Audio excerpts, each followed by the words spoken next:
Now let's talk about the angle bisector theorem.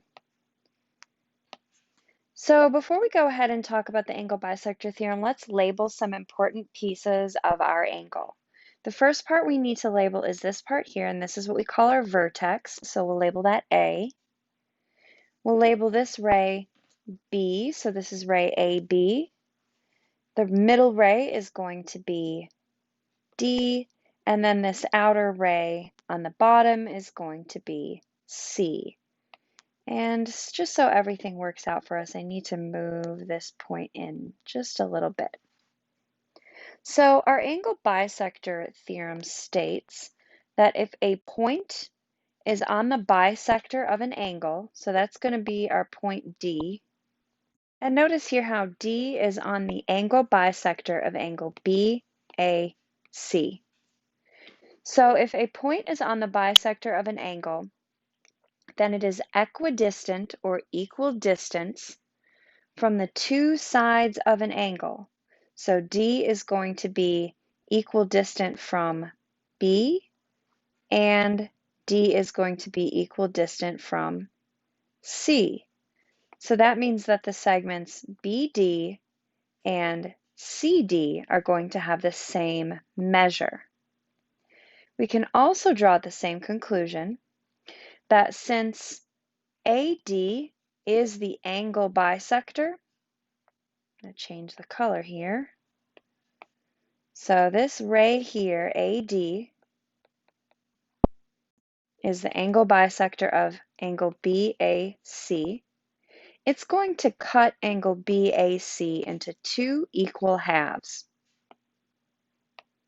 So we're going to have a little angle here at angle BAD, and we're going to have another little angle here at angle CAD. So those are two equal halves. We can also draw the conclusion that the measure of angle ABD is going to be 90 degrees, and the measure of angle ACD is also going to be 90 degrees. So let's put our theorem into a statement. If the measure of angle BAD equals the measure of angle CAD, then DB equals DC. Now let's take a look at the converse of the angle bisector theorem. So this is going to take our angle bisector theorem and switch it up on us. So the converse of the angle bisector theorem states that if a point is in the interior of an angle, so let's say our point D here is in the interior of angle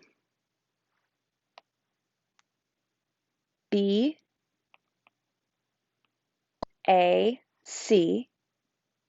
See how it's on the interior because it's inside this angle? So if a point is on the interior of an angle and is equidistant from the sides of an angle, so it tells us at the beginning that D is equidistant from the sides, then it lies on the bisector of the angle. So now our conclusion could be that AD is the angle bisector. So let's state this in our theorem form.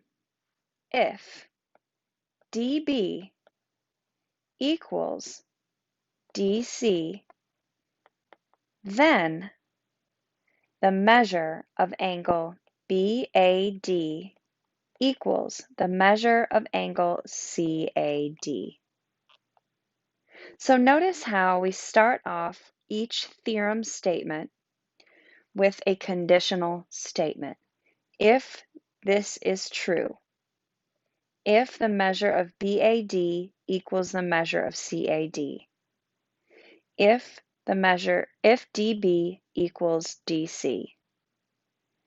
And then we draw a conclusion. Then DB equals DC. Then the measure of angle BAD equals the measure of CAD. But notice what the converse does here. The converse takes the original theorem and it switches the condition with the conclusion.